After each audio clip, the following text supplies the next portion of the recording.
Wala ka bang ginagawa sa bahay ninyo at gusto mong magbenta ng kahit saan dito? Kaso wala kang puhunan or sadyang ayaw mo lang talaga mag-risk ng malaking kapital.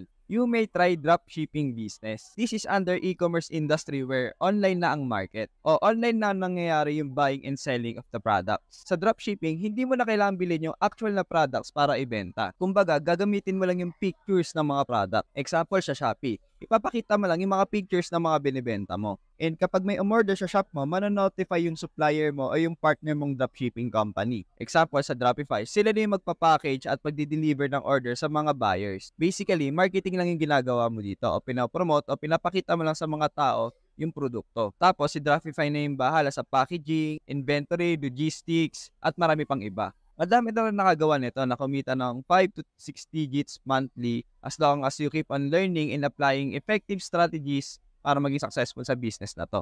Kaya kung nag-iisip ka kung anong pagkakakitaan mo na pwede mong gawin sa free time mo, you can check the link in my bio and punta kayo doon sa dropshipping. Click nyo 'yon. Sagutan nyo yung Google form, mag-register sa website nila para masubukan niyo na rin 'to. This might be the opportunity